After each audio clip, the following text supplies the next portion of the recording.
Hey, you guys. I'm jumping in before the actual episode here right now. I wanted to share that this is a slightly more advanced astrology episode. It is absolutely useful and valuable whether or not you know anything about astrology. You'll learn the important dates and transits for the year, but also it may go over your head if you don't know the basic energies of the planets and the signs.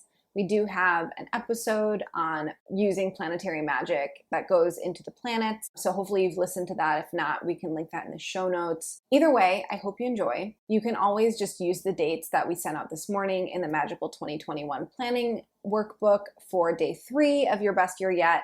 That'll give you the key dates and what to plan for during those time periods. If you haven't yet, you can sign up for that at thedirtyalchemy.com/2021. or simply enjoy the episode. Hi, everyone. Welcome to day 3 of your best year yet, a free 5-day business alchemy experience for more fulfillment, impact, cold hard cash in 2021. I had to get that out there. Really excited you're here. We have a super duper special guest today. We're actually going to be tuning into the astrology of 2021 with master astrologer, teacher, and author of the Astrology Dictionary, Donna Woodwell. So hi, Donna. So happy you're here. Hi. Yeah, I keep forgetting. I can tell people I actually wrote the dictionary. Yeah, you did. Pretty epic, right? So Donna actually went to grad school to become a foreign correspondent, but she did not know how foreign she'd get. After exploring ancient and modern astrological, magical, and mystical practices for more than 25 years, today she uses this wisdom to help folks discover and live their unique genius. Since teaching at major astrology conferences, Kepler College, and Astrology Hub, Donna now runs her own school combining astrology and magic with techniques of self-mastery called the School of Magic and Mastery. Hi. Hi. Thank you so much for having me, Sam. Yeah, so Donna and I are semi-old friends from Astrology Hub. That was our connecting point, and she's just one of my favorite Virgos, you know. So happy you're here. For people who are Virgos and are into perfection, when you're called someone's favorite Virgo, that means twice as much. Oh, good. So for everyone here, our intention today is to tune into the astrological weather of 2021. So we aren't going against the current in our businesses. This episode, we're recording it on December 10th, but it's actually going to come out on December 30th. And so Donna, I know that 2020 was a year that astrologers were warning against for years. And in our little back and forth before this call, you were like, actually 2021 is pretty boring comparatively. And I'm like, great. I'm hoping there's It's like more than just boring. What can you say about 2020? We told you. Yeah. Why are you surprised? We told you. I know. I feel like 2020 is the greatest example of astrology's power. If anyone doubted it before, when all of the astrologers were around being like, pay attention.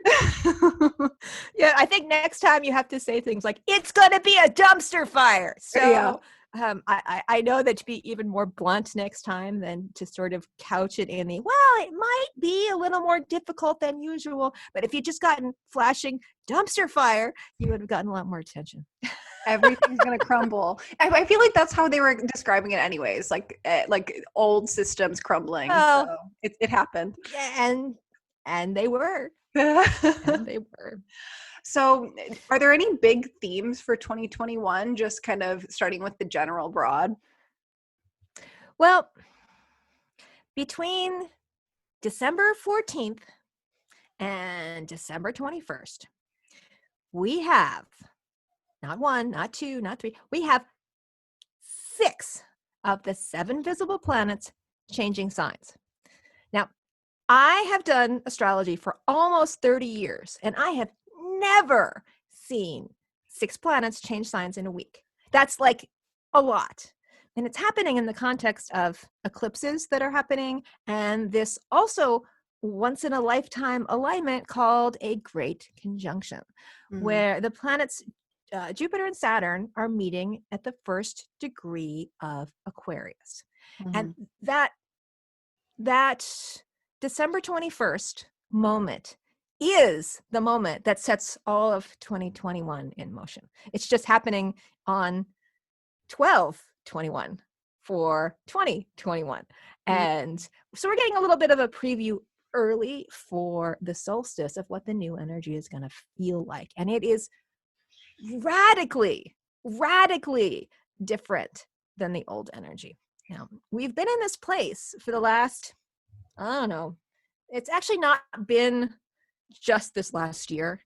I think this last year wouldn't have been so bad if we weren't cooking before that. We were cooking for a while. We were actually cooking since 2008. That was the moment that the planet Pluto kind of slid into the back door or the front door of Capricorn. And the moment that happened, we had this whole stock market crisis and things started getting unstable at the very bottom level. And Pluto has been hanging out, setting the baseline for what's happening this whole period of time. And it's still going to be there until 2024, 2025. So this whole period, we don't get to stop remaking who we are because of this background noise that's going on. So when you think about astrology, you have to think about the ongoing process that's happening and not just what's happening today. There's always cycles within cycles going on. So we had that. And then a few years ago, we had Saturn also move into Capricorn.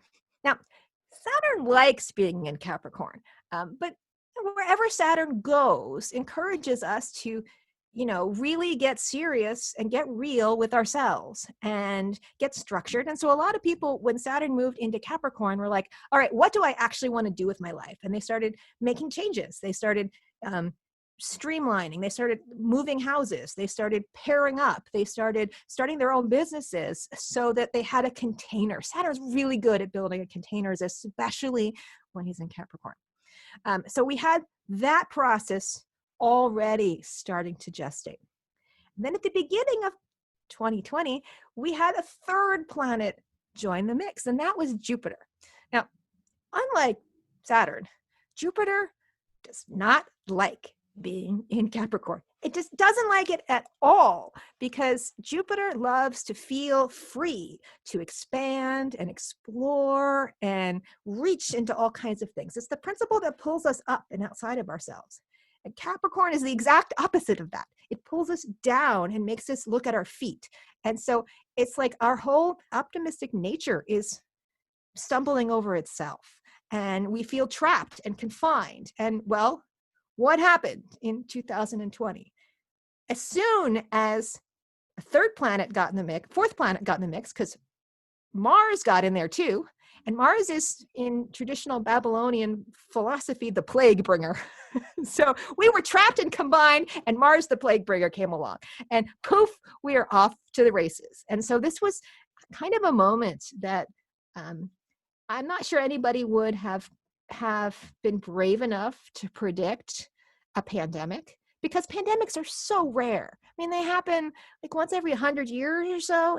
That's a once in a generation, once in multi-generational thing. So I don't think anybody would have gone that far. But, hindsight, just 2020, you look back and you're like, oh yeah, that's a plague. That's a plague. And here we are. All right. So all that constellation of energies that's set up to create where we are is breaking up almost overnight. Within like a week, the energy just starts to disappear. And Jupiter and Saturn are moving together into an air sign, Aquarius. It's a very different energy.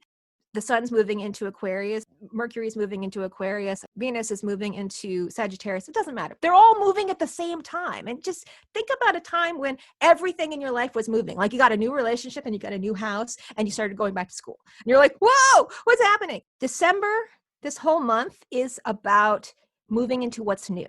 Well, bam! And here we are off to the race. So everything unspools and changes. I love astrology because it can be so precise sometimes. So with this new energy that's coming in, the Great Conjunction is at 0 degrees Aquarius. It's the first and this time is we've December had a 21st date, just for everyone. It's the first time we have had a Great Conjunction in Aquarius since 1424, 26, something like that. So like 600 years since we've had one in Aquarius. And we haven't had one at the first degree of Aquarius, which is a very potent degree. The first degree, 0 degrees of anything, is like new, whoa, new, in at least 3,000 years. And I say at least 3,000 years because that's as far back as my software goes, and I couldn't go back any further. So it's been a really, really long time since we had an eclipse like this.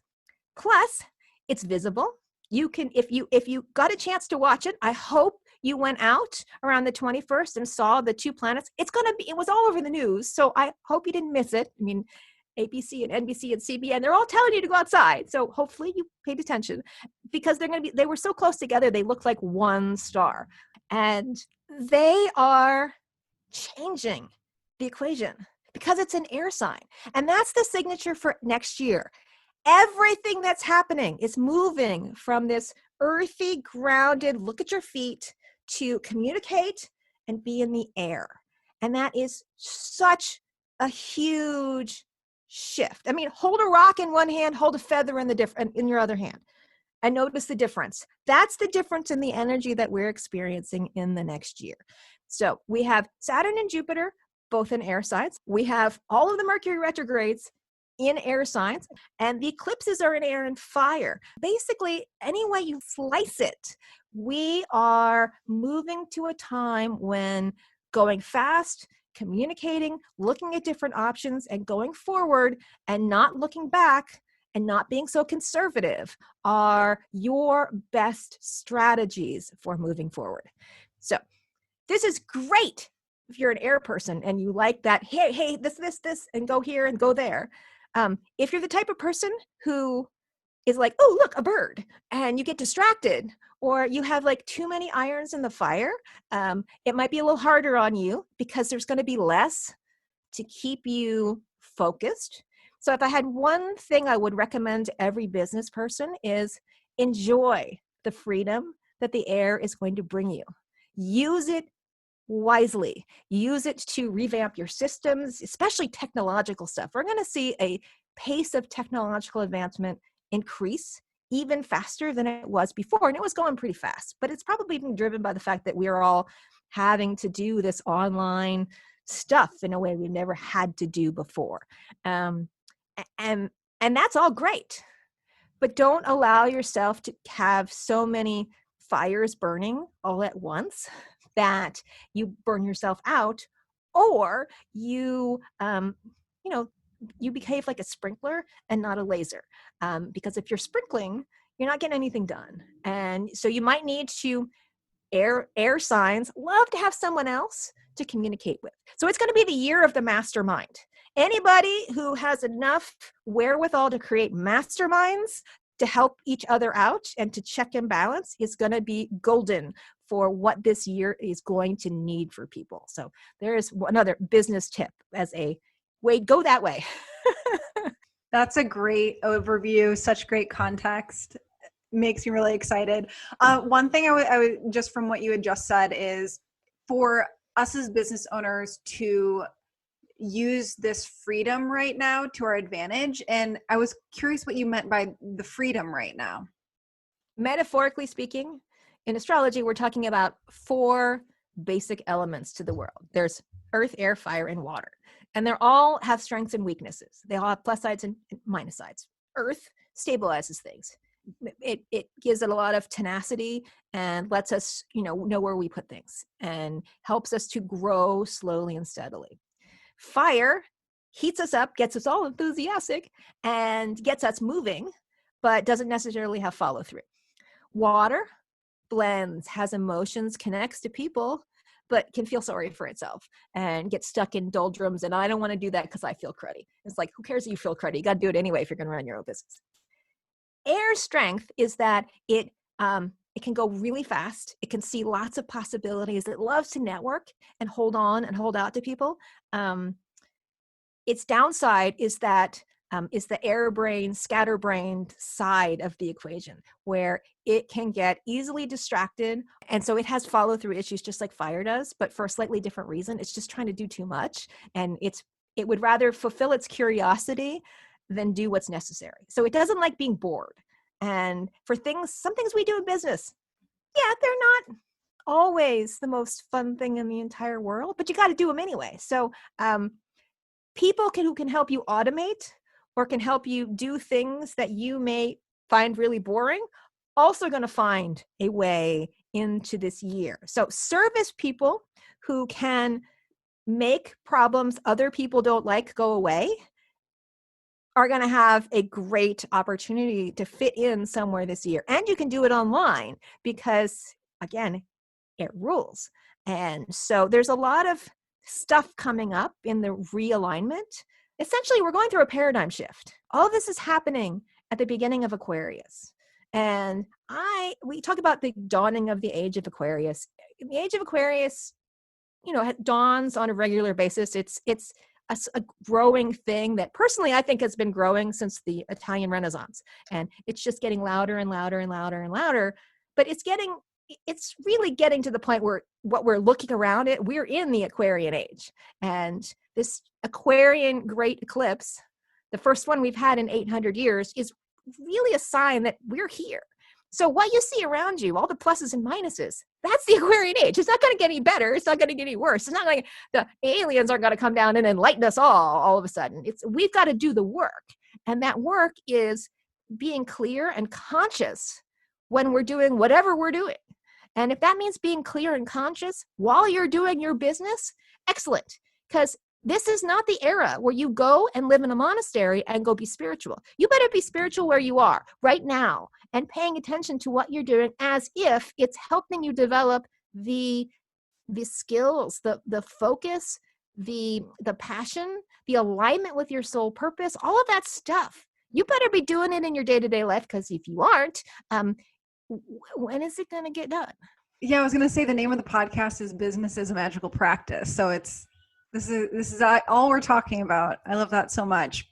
And so this is day 3 of a 2021 planning event. And what you just said made me a little nervous that maybe with all of this air, we can't actually plan. Is it there's going to be a lot of things changing, so there's not much we can plan? Or is it extra important to plan because our brains and the systems in place will try and pull us out of those plans if we don't do it now?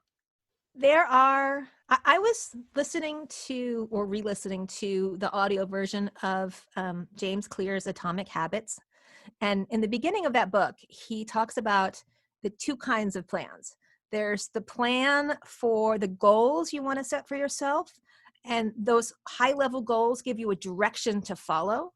And there's the plan that has to do with tinkering with the systems and what you do on a day-to-day basis to achieve your goals. And, while goals can be great, it's good to have them, because if you're going to get in a boat or a car, you have to have some idea where you're going, or you're not going to get out of your parking space. We need those, and those should come from within, but we also need the process stuff. And if you can accept that our goals are going to be changing, because it's a paradigm shift, and you can't take what you know now to figure out what you want to be without expecting there to be change, because there's information that's going to come that you are not going to be aware of, and you can't be aware of right now until we get a little bit farther into this process. If you can accept that your goals are going to move around a little bit, you can work on your process. And it's a great year for getting that process sorted out. So if you can get clear that you're going to write, I don't know, you want to write your great American novel? All right, sit down and do your 10,000, 10,000 words a day is a lot. Okay, that's about 5,000 words a day. How about 500 words a day? If you can work on that stuff so that you're heading, that your habits are generating what you need to go in the right direction, that's going to get you really far. And that's where working with the astrology can come in and be really helpful, because planets are secular, they run in cycles. And because they're cyclic, they can force you to get in habits that are also cyclic. And that's why we mark these things on our calendar, because it makes sure that we take care of everything. We take care of the earth, air, fire, and water sides. We make sure we keep coming back to clearing out our stuff. We make sure that we start and follow through and evaluate, rest, start, follow through, evaluate, rest. We need all those things in order to succeed. and we can take astrological elements so that we're working with the wind when it's blowing that direction. Does that make sense? Totally. Makes me excited for the year. So I think we should get into a little bit of astrology so we can start planning then. Maybe I'll just let you go and run course. I don't obey well. Or rebel. She's going to rebel, you guys. All right. So here's the deal. Compared to last year, where there were lots and lots of difficult days, we don't have those next year. I mean, there are like 4 major things to think about. And we had like 50 last year. So that's the first thing to know, is that it's all air and it's far less fractious.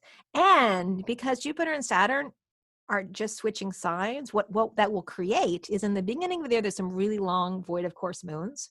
And so there's going to be a lot more space. It's going to feel more expansive. I don't know about you, Sam, but sometimes I find myself, my life actually hasn't changed that much because I live in a garret with all my books and my dog and occasionally my child who goes between my house and my ex-husband's house. And that's the way my life was before. So me too. My life is not functionally that different. I work online already. Yeah. But even though my life isn't that different, it still has felt really heavy. Mm-hmm. Really, really heavy. And I'm not used to that. I mean, I'm an earth girl and I'm not used to that just carrying around rocks. And that's dissipating. So the big aspect of next year is just one. It's Saturn square in Uranus. It's happening all year long. It's exact on February 17th, June 14th, and December 24th. So that's like a long span. So they are in a wide square for pretty much all of the year. Saturn in Aquarius likes to take all of our ideas and get them all structured and organized. Saturn in Aquarius, think Einstein. He's a Saturn in Aquarius kind of energy. It's really good for thinking grand thoughts, but putting them in a practical way that you can communicate to others. Uranus and Taurus. Uranus is I want to be free to be myself, but it's in a really earthy place. And so it's trying to bring that spark of genius down in practical ways. So you put the two of them together and we have a year that's really about practical, technological, scientific kinds of innovations. So anybody who's working in things that innovate for people and create new systems for them, and that could be the brand spanking new battery all the way to the new software that does this whiz-bang thing we didn't even know we needed until we got in the middle of a pandemic. So all that kind of stuff is going to do really well over the course of the year, as are people who set up communication systems and help people get things done, and even people who help people sort out what they want to do with their lives.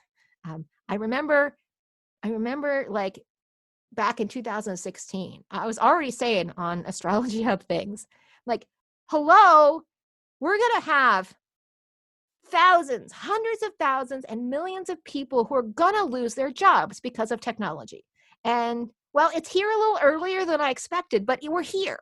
So we're going to have to retrain an entire workforce because the world is not the same. If you think you're going to go outside when you get your shot, your vaccine, and you're going to go back the way it was, no, that world is gone, and we are never going back to it ever.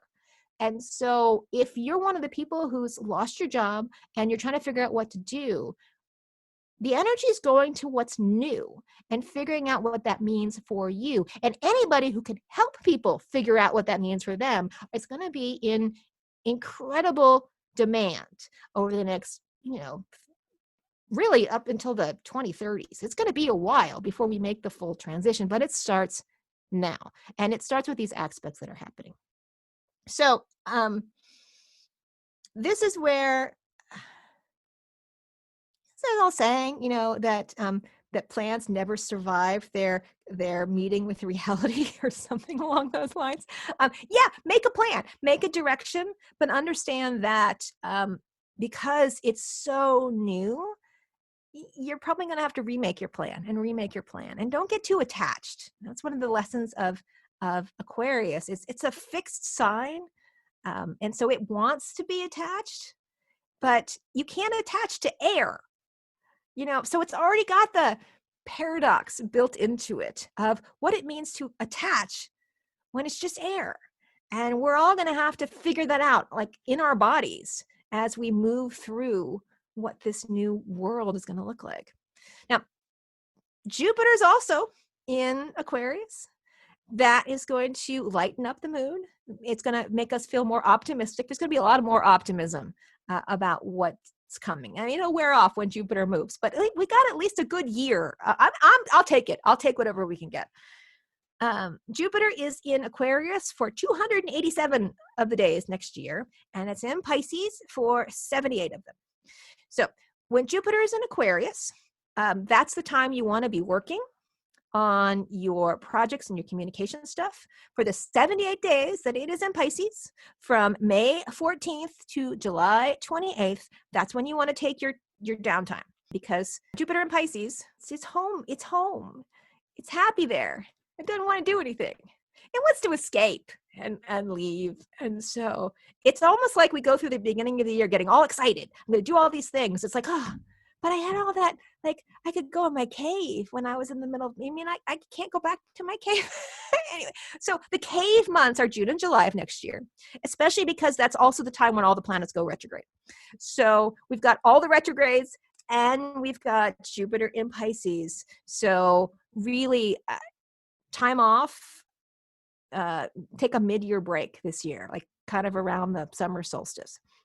Mercury retrogrades are in air. Talk about planning around astrological events. I actually like Mercury retrogrades. Some people hate them. I kind of like them because we have one every 88 days or so. So every 3 months. It's like a built-in break and evaluate system that we have into our business plans. So the first one is in Aquarius on January 30th to February 21st. The second one is in Gemini from May 29th to June 22nd. And the third one is in Libra from September 28th to October 18th. So if you mark those off in gray on your calendar, and you make sure you do everything that you were supposed to do in the other months, but you didn't because you were working or avoiding, and do them. So that's things like making sure all of your systems in place, making sure they all work, making sure the bills are being paid like electronically or whatever you do, making sure that you did the bookkeeping, that you actually push the button in QuickBooks and it's all doing its processing, because then you don't have to like wait till the end of the year and do it all at once. Those kinds of things. That's the stuff you do when Mercury is retrograde, because when Mercury retrograde is over, it's about 2.5 to 3 weeks. It just depends. Then you'll have like a clean slate. And so if you were going to use that moment, I just mark it off now and say that you are working half time on your usual stuff and half time on all the cleanup and organizing, deep clean stuff that has to happen. And it's especially useful for systems things this year because it's in air, and air likes to talk, it likes to teach, it likes to learn, and it likes to do anything that involves negotiating with yourself or with others. It likes paper, it likes computers. I mean, we live in the information age. This is an information age kind of thing. Just for everyone listening, if you are being like, holy cow, these are a lot of dates and information, and you're scrambling to write stuff down or you're driving, just a reminder, with this 5-day event, if you're listening to the podcast but you haven't signed up for it, make sure you do. It's thedirtyalchemy.com/2021. Those are all numbers, and we're sending out all of the information. It's totally free. Just make sure you put in your email address, and we'll send you a pretty little workbook with all of this information in there. So, okay. Keep laying it on us, Donna. And then we have eclipses, because every year we have eclipses. And of course, we all know I love eclipses. Anybody around me knows I get so excited. And the eclipses next year, eclipses are important because I used to work for a very, very well-known astrologer, a household name kind of astrologer in the astrology community. He who And will not be named. She who will the not be astrologer named. who now made it. Yes, I know. I had to sign an NDA, so I can't. Anyway, she liked to say that eclipses are like the moments where you walk across the bridge, and to make sure you don't go back, you burn the bridge down after you cross it. and so eclipses are like that. They're moments of change where you can't go back to what's gone before. That's why having this eclipse in December is so powerful when it's in conjunction for all these other things. It's like we're burning the past behind us. You can't go back anymore. So the eclipses that are happening in the coming year, what makes them interesting, really interesting, is that eclipse cycles, they're big, they're huge. They last for like a couple thousand years for each particular eclipse family. So they go on and on. You usually have like 78 to 80 in a family. And that process is like every few years unfolding, like unwinding through time. And it gets more intense and then sort of unravels. Just imagine a lifetime of something that happens over a 2,000 year or more span. Okay. What makes these unusual is that they're both really new eclipses. And that's not usually the way things are. They're usually some of this, some of that, some maybe a new one, some that are a couple hundred years old, a couple thousand years old. Both of these were started after the scientific revolution, which is their modern era eclipses. And because of that, they are both happening over the north and south poles. Because eclipses always start at one of the poles and they move across the planet and they go to the other pole. And so the first one is happening on the North Pole and the second one is happening down in Antarctica. And we rarely have North Pole eclipses. So I looked it up. This is the only North Pole eclipse that happens in the 21st century. And we haven't had one for hundreds of years before that. So like, they're unique in their newness, and they're unique in the fact that they really hit literally the pivotal points of Earth. That's the part of Earth that we turn around. So I wonder what these are going to be like, because I've never experienced them, and neither have you, and neither is basically anybody else who's listening to this. The May 26th one is the Sagittarius blood moon eclipse. Blood moon just means it's a total lunar eclipse. It makes the moon red. You can go out and watch it for yourself. It's kind of cool. That's when that will be opening eclipse cycle, and it will give us an opportunity to do our shadow work. And so all those stuff that we don't want to look at, that we don't think about, that gets in our way of doing things, we can put that stuff on the table if we want to. I mean, no one's going to force you to, but I find in business that it's the places where my shadow gets involved is where I have problems getting my business stuff done, So if there's something I don't want to do, and I don't do it, and I don't do it, and I don't do it, and I don't do it, and eventually it's not getting done, and unless someone else is doing it for me, or I'm paying someone to do it for me, that's a sabotage point. And you don't want those, right? In your business, you want things to be clear and moving forward. Procrastination is driven by shadow. Think about that. If you don't do your shadow work on a regular basis, if you're not pulling stuff about what your fears and your uncertainties are, that's where procrastination comes from. And so if you do your shadow work, you're going to procrastinate less. If you're going to procrastinate less, you're going to be much more successful at being a solopreneur than you would if you weren't doing that kind of work, which is why business is so magical. Or you'll at least make your team extremely happy because they won't have to nag you all the time to get stuff from you. Oh. Okay. And then so the North Pole eclipse is on June 10th.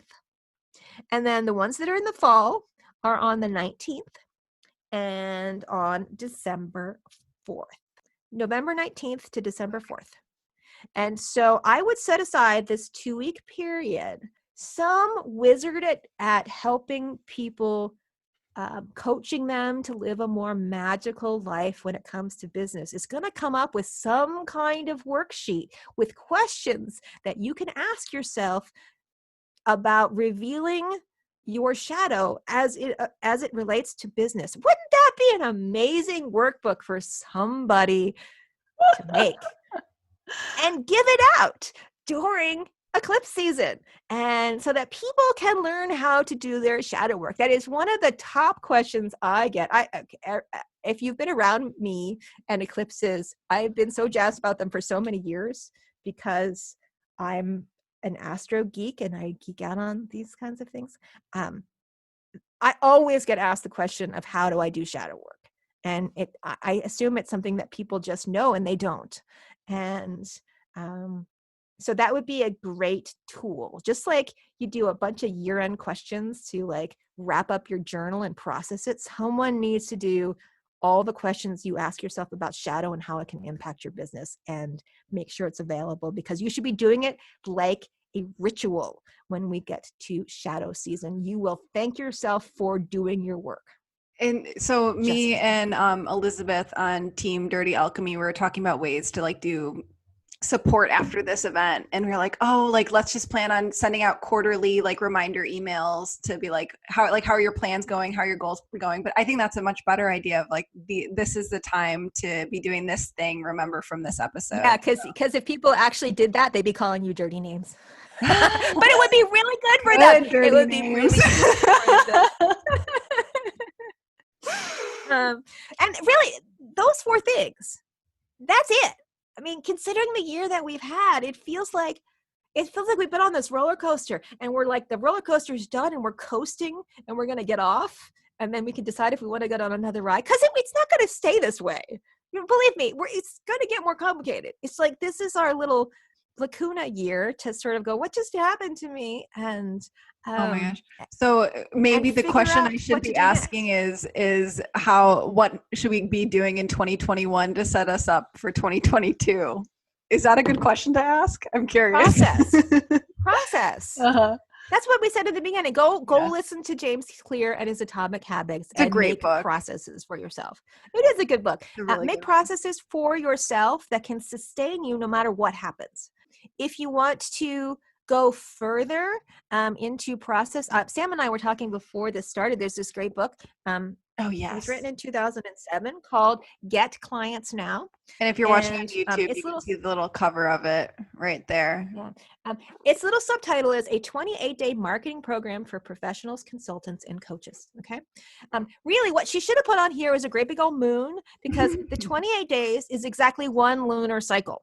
And basically, this book is about giving you an inventory checklist that helps you identify what your marketing needs are for the moment, and then takes that information and helps you map out a 28-day plan that at the end of you can evaluate whether you've made progress or not, take the quiz again, and adjust what your plan is, and then repeat it for another 28 days. You could do this absolutely in conjunction with the lunar cycle, and start your 28-day plan at the beginning of every new moon. And as you watch the moon get bigger and bigger and bigger, you'll know you're following your plan.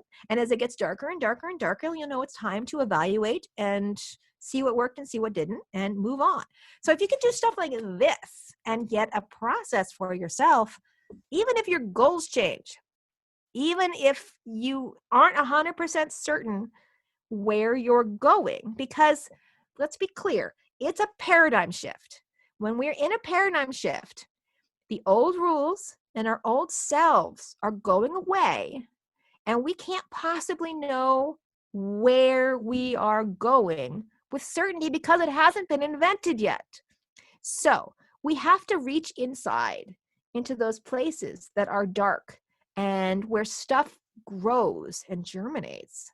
And we have to sit with it and let it grow and germinate and be creative and curious about what's going to emerge.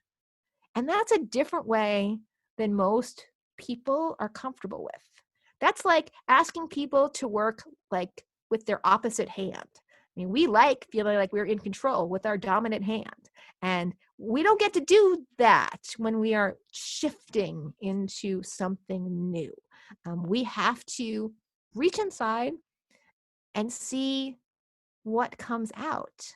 And that's another thing the air is really, really good at, is being playful and curious. And if we can be playful and curious, we will find, even though we may not know where we're going to end up down the line, we'll take the next step that we need, and it will be going in the right direction. And trust that you're going to get wherever you need to go, even if where you think you need to go isn't exactly where you ended up. Because, I mean, let's face it, any of us listening on here, I mean, I tried to build a version of Magic School back in, oh God, what year was it? I'm going to say 2005, 2006. And I worked with a business partner who was supposed to build the technology side, and I was supposed to do the marketing side. Well, we absolutely had an idea of what it needed to do. And we absolutely did not have the technology to do it. And my then business partner, he didn't have the wherewithal to code all the things. And I had no idea what kind of a big problem it was. We didn't have a Facebook. Facebook didn't exist when we were trying to do this. It's like, how do you get out to people? We had no idea. And so the whole thing collapsed. But here, X number of years later, 10 plus years later, I can go and pay less than $1,000 to get what he was trying to build. Like, that took him forever, and it never happened because things have changed so much. Possibilities are available now that we didn't even have 10 years ago. So what I'm telling you is that what you may be destined to do is a possibility that may not have been invented yet.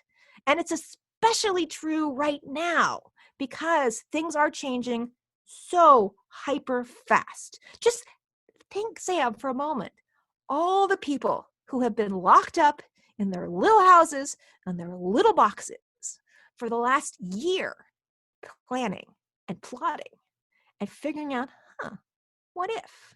And they could be artists, they could be computer coders, they could be all kinds of things waiting for the moment to be born.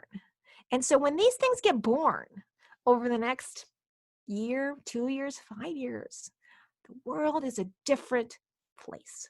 And some people, it's going to be because they got tossed out of what they thought they were supposed to do or what they were doing, and their job disappeared. Retail jobs are leaving. Driving jobs, anybody who's delivering, I mean, temporarily they're working, but 10 years from now, there aren't going to be delivery jobs because the cars are going to drive themselves. And you're going to it's going to call you from the computer and say, your stuff is available, come downstairs. And you're going to walk out and you're going to get it yourself. And then the car's going to drive away and it's going to go back to the mothership. And there's no one going to be driving it. And that's radically going to shift everything. And so what do we do with the hundreds of thousands of people who need to move into a new way of experiencing the world?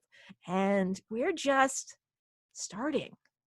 So I agree with you. I think next year is going to be an absolutely fabulous year. When I close my eyes, all I see is this great big white light. It's so energetically different. If you can capitalize on it and accept that it's the beginning of something new and not expect it to be what's old, and forgive yourself because we're all going to be stumbling through a little bit. So I know you don't like to obey, but I'm still, for very, very selfish reasons, going to loop back around to my questions I had for you. I will be good now. I'm done. I have covered everything on my piece of paper. Okay. Yeah. No, it's beautiful. But I also my brain is like, but when should we launch the program, Donna? When should we focus on audience growth, Donna? Once you put in your personal chart, that's how you are tuned. Like we're all tuned like a guitar. Mm-hmm. And our tuning is all different. Mm-hmm. And I can easily tell you what's going on up there. And I can tell you if you want to launch a product and all you have to work with is what's up there, okay, do the beginning of the year, do the end of the year, take some time off in the beginning of the year and work with the moon cycles. Because that's the up there that'll work for everyone. Because that's going to tune you into something bigger and larger than you. Plus, where we're going. We don't need no roads. I keep thinking of that Back to the Future movie where they get into the DeLorean and go off to the future. And they pick up the car and fly. And we're like in the DeLorean where the little wheels go under and the car starts to fly. We're like taking off on a different level than we've ever done before. And so, astrology was designed to give you a sense of the cosmic energies so that you could stoically face what was coming and transcend it. So in the ancient days, no one would have said, oh, Saturn is sitting on my ascendant, therefore my life sucks, poor me. They just wouldn't have done that. They would have said, Saturn is crossing my ascendant. How can I do magic to harness that kind of energy? Or how can I propitiate Saturn so that it works for me and not against me? And they would have done magic to get around it. And they certainly wouldn't have blamed, bad things in life on planets. So how about this? I'll tell you what I'm going to do. And maybe that will help other people. What do you think? Will that work? Yeah, I love that idea. Okay. What I'm going to do is, based on what I know about astrology and what I know about my chart, I am launching my next course. It's coming out on the 20th, and it's going to run until middle of February. Mm-hmm. And then I'm going to launch again in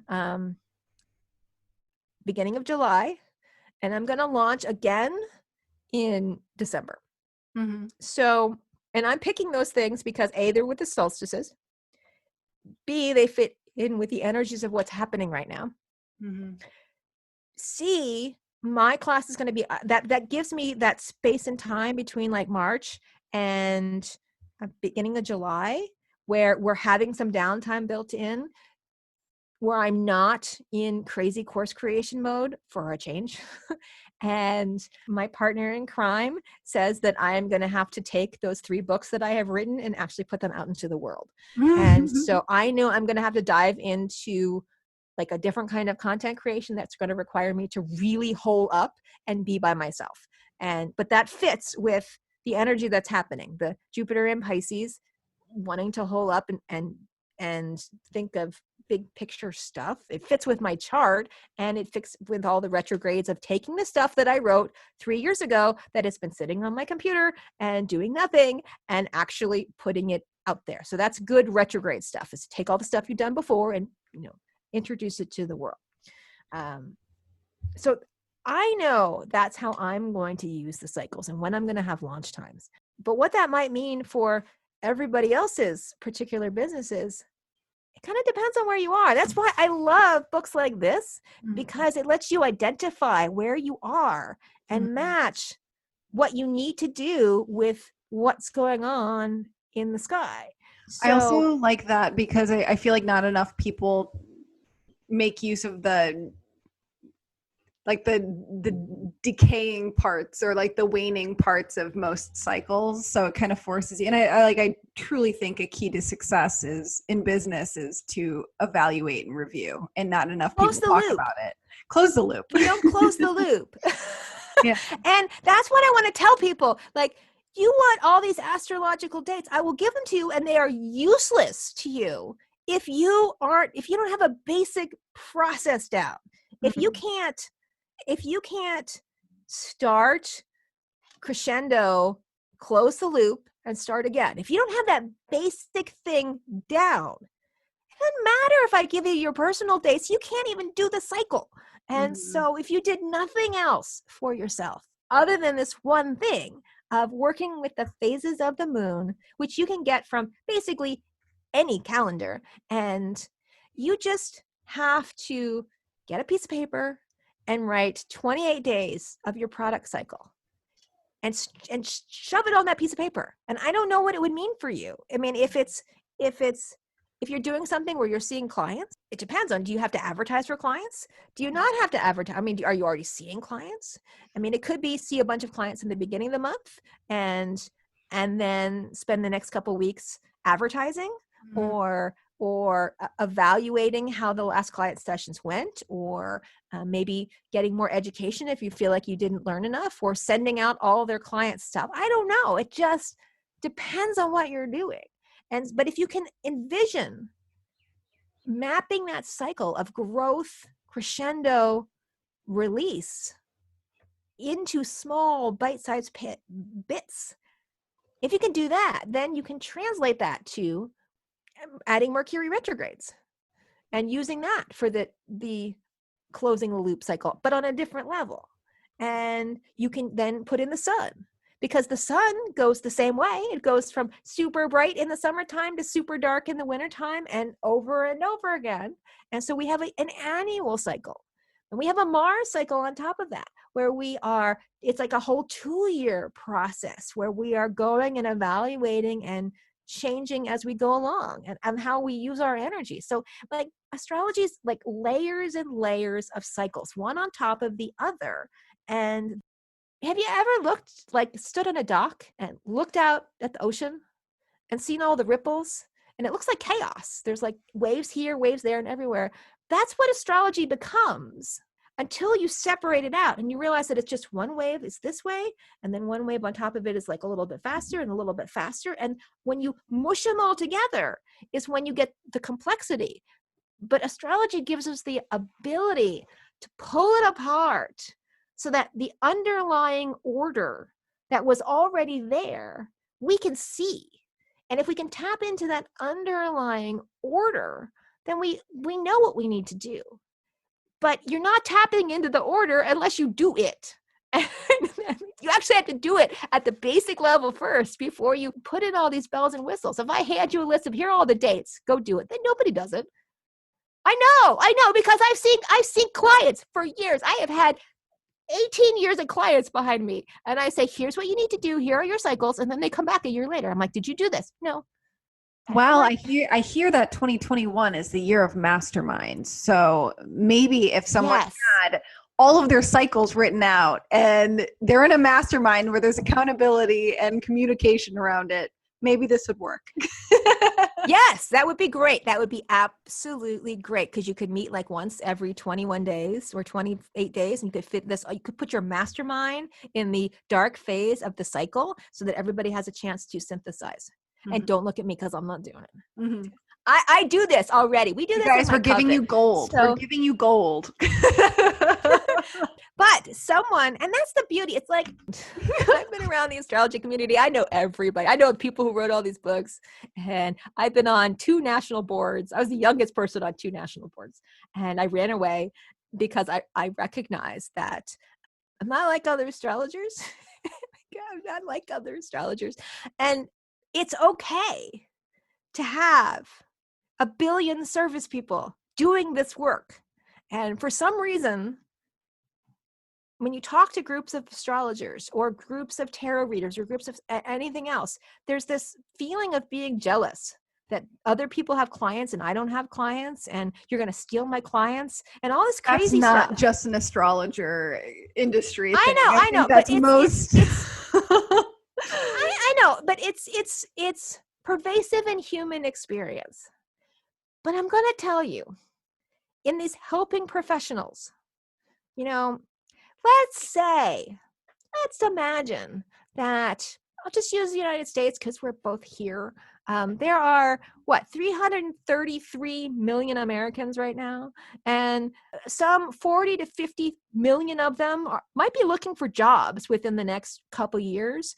And there might be 10, 20,000 professional astrologers, maybe add up to 100,000 for professional coaches. Even if I worked every hour of every day, there is no way. I'm a drop in the bucket of the potential need that has to be fulfilled to get this huge shift happening. Like, Huge. We can't even conceive of these kinds of things. So why on earth would I be upset for someone else getting clients? I'm like, yes, please, good. Throw more of the starfish back in the ocean as fast as you can. Great. And so if you want to take these ideas and create your own masterminds and throw starfish in, excellent. And maybe we will start being able to put a little bit of a dent into what's happening. And that just makes more sense to me, especially knowing what I know about, I mean, you want to go too far forward. The United States is in the middle of its Pluto return, which happens between like 2023 and 2025-ish. It's a long period of time when that's the real meltdown for the United States. So we're like a couple years early for the real meltdown. And it's being joined by two more great American eclipses. 2 more eclipses going right across the United States, which hasn't happened in forever, except in 2017, when all in the middle of all this stuff happening. So we are in for a massive, massive shift in where we're going to end up. And we're not going to know for a few years. We're just not. And the world of 2027 is not that far away now. We're in 2021. Can you believe 2021? 2027 is 6 years from now. That's not that long, but it feels like the Jetson world. Totally. It feels like a so totally futuristic. Definitely going to be aliens and flying cars. I heard the other day that Elon Musk is like down in South Texas sending up rockets. And I'm like, wait, no one warned me. Can I see the rockets from where I am? Apparently not, which is sad. But you think technology has been changing fast before. You ain't seen nothing yet. It's just going to accelerate. And that's the downside of all the air, is if you think you can grab onto things, it ain't gonna work. And so that's going to be the challenge that we all face, is to how to get mobile, how to not be tied to location. Here's a challenge for all of you for 2021. If you can't put your computer, your phone, your iPad in your go bag with your underwear and your passport or whatever else, you got a problem. So figure out how to make it work with your go bag. Now, yes, that's different if you're like, doing something physical and, opening an Etsy store and actually needs, but not entirely. That's everything that we can do to make ourselves more flexible, more resilient, and more mobile will pay off given what's coming. And 2 eclipses over the North and South Pole in a world of climate change and melting polar ice caps and all that kind of stuff this year for the environment, we're going to have some revelations, and we're going to realize things are changing much faster than we ever thought they were. And it's going to happen fast. It's not going to be like, Sam, you know lots more about the environment than I do, I think. But there's the concept of incremental slow changes, which is one environmental cycle. And then there's like tipping point, super fast changes where everything changes all at once. And we are definitely in everything's going to change really fast kind of year. And so it will be interesting to see what happens, especially around the eclipses in the summer months. I think we're going to get some news out of, having a summer eclipse over the North Pole, I think we may find that we have hit a tipping point and we didn't realize how bad it was. And that's also going to change a lot of stuff. And the ramifications are enormous. Just enormous. And they affect how we live, how we work, who we work with, all of those things. I do have some hope around what you're saying with innovations in 2021, just because, when I minored in environmental science in college, and I just remember there's so many dark nights of the soul around like, oh, we're fucked. We're past the point that they're already talking about, we're past the tipping point. There's no going back. We're screwed. But then like after that, you hear about all these other innovations or like very, very simple innovations around algae farming and the amount of carbon sequestration that we can actually do. And like all of these other things that hopefully some sort of shock and awe around what's happening will make it so that money is going into the right industries to actually fund those innovations. Because I don't know, I like my hope is not lost just from seeing the next 3 years may be some of the best 3 years we've had in a very long time for technological innovations regarding the climate. Uranus in Taurus is lightning in a bottle, and lightning in a bottle is a battery. And a lot of these alternative technologies require batteries or they don't work right. So that's electric cars, that's solar farms, that's all kinds of things that we need to store. And Uranus is electricity, ground is Taurus.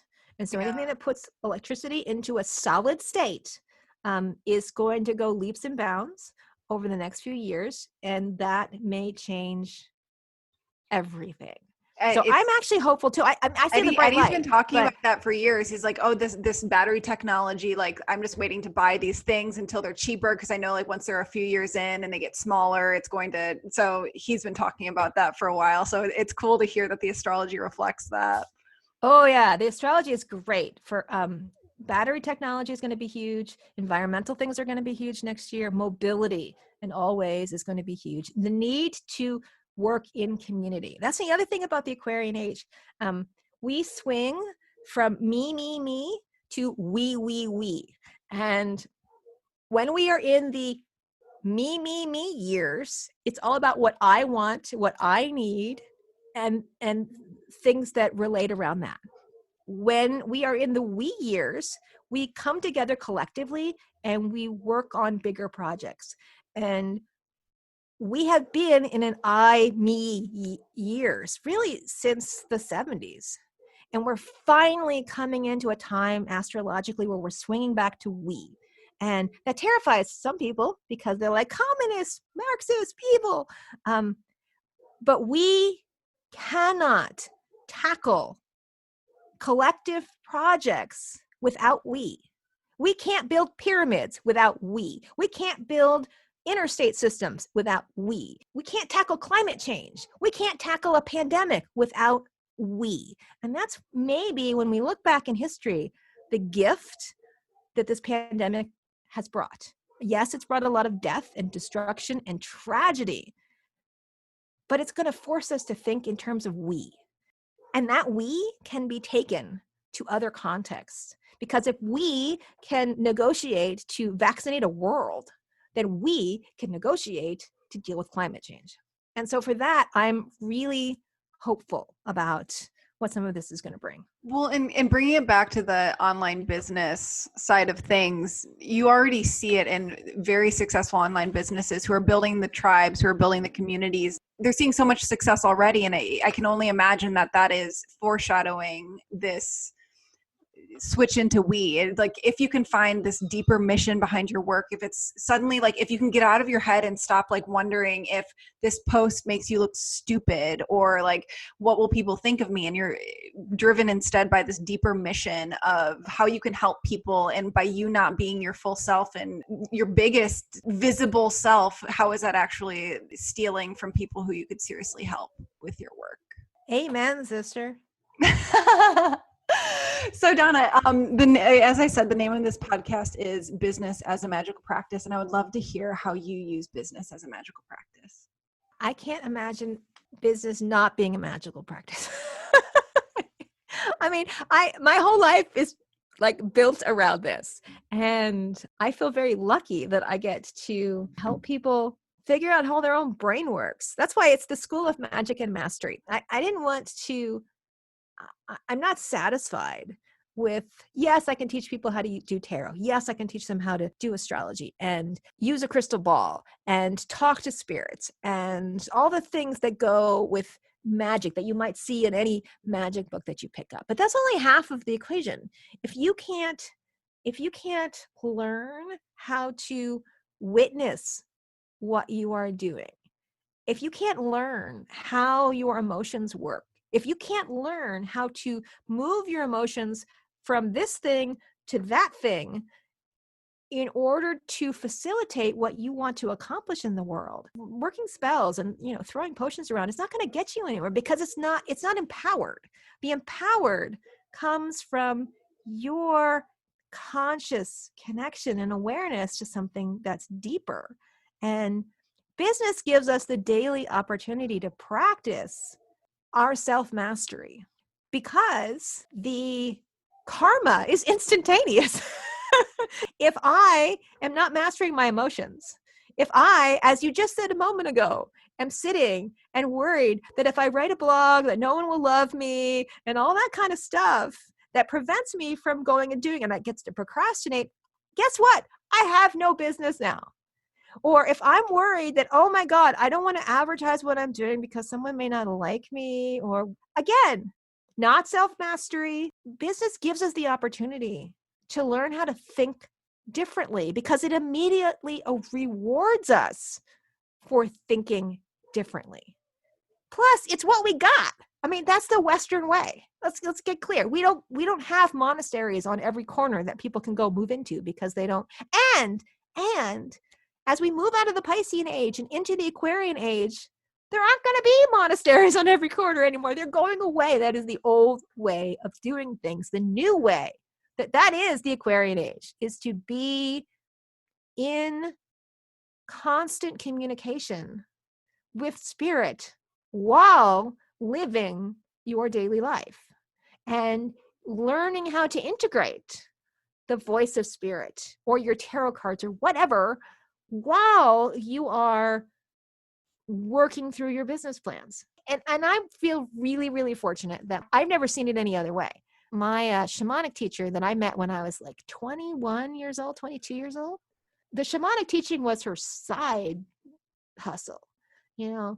Her day job was a grant writer, and she'd been writing grants for the Native American reservations that she lived on.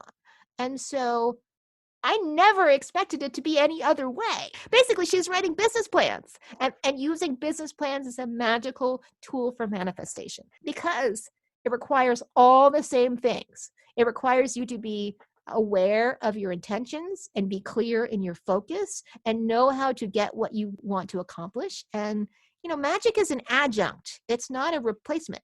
I had a roommate when I was in college in the place downstairs, and she had to go away for the summer. So she's going to sublet her place. And I said, hey, how's that subletting going? She's like, I'm not worried. God will provide. And I'm like, did you post it? No, I'm not worried. God will provide. I'm like, don't you think it would be easier for God to provide if you maybe put up a notice down in the student union and maybe the student newspaper? Because otherwise, how are they going to find you? And that's the same. We get these ideas and we think, oh, it will be fine. And then it's not. And then we say, whoa, I guess it was never meant to be, or I'm not good enough. It's like, no, you didn't put up the freaking posters. This is where we need, our peeps. We need our peeps like Sam, who can put up the posters in all the places that people actually are, so that you can get them into what you need to do. And we need the people who can help you plan, and the people who like to count the money. We need everybody. It's an all hands on deck kind of year, because in the making the network is where we're going to find our strength in the we. So beautiful. Well, thank you so much, Donna. This has been really You're fun. welcome. Well, where can people find you all over the place? I know you have you have a course open right now. I think you have a few courses open right now, and I'd love to hear all the things. Yes, my website is magicandmastery.com. So it's really easy to find. And if you needed to email me, all you have to do is send me an owl at magicandmastery.com, like an OWL at magicandmastery.com. All the time, we have my Magic and Mastery Coven. It is a monthly membership program.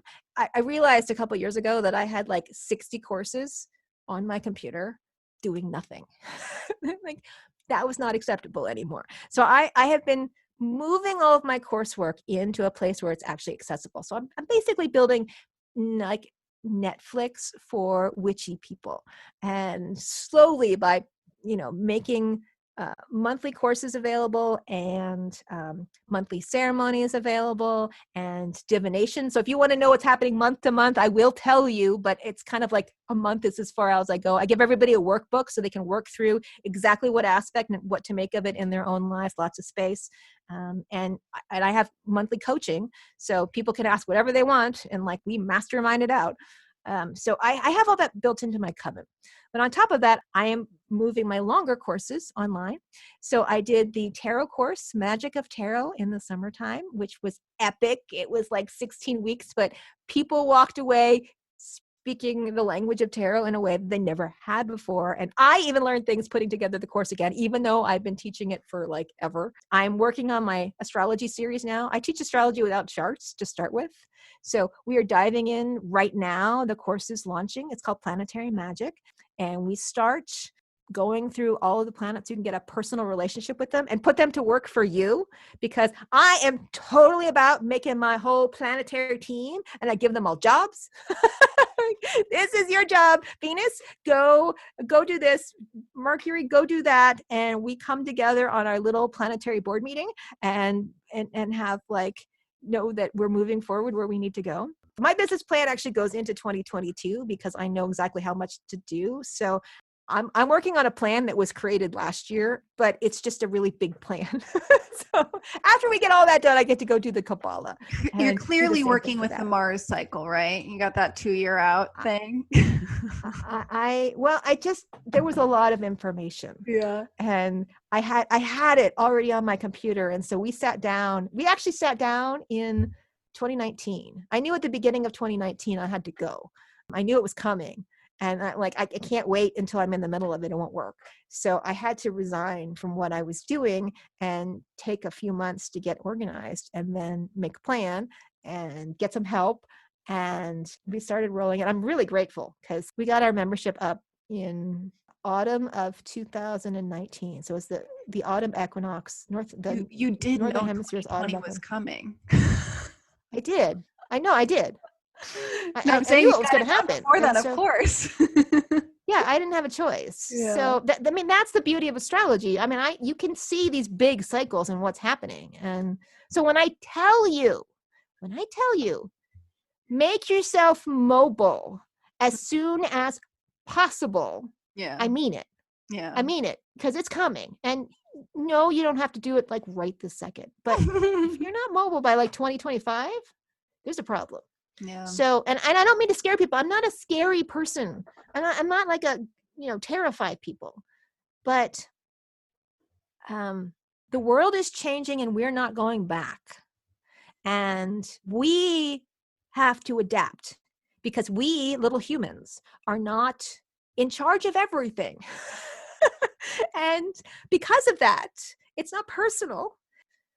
A good lesson for the year is people have the opportunity to spend less time feeling sorry for themselves. And 2020, there was an awful lot of time to feel sorry for yourself. Yeah. And if you can do nothing else for 2021 is to quit your addiction to feeling sorry for yourself, you will be light years ahead of everybody else for what has to happen next. There's my advice. I love it. Love all the advice. And you guys, Donna is a really amazing teacher. She has been in this work for decades, and she's not just a sparkly personality who's fun to listen to. She's also like, the curriculum she creates is just insane. I've seen students go through her courses and just have these crazy transformations and really, really, really embodied knowledge versus like just this intellectual. She does a really amazing job of embodying and experiencing something that feels very intangible in some ways. So definitely go to magicandmastery.com and figure out a way to work with her. You're all welcome. And thank you, Sam, for inviting me. This is fun. Donna. So fun. We'll see you tomorrow, you guys. Bye.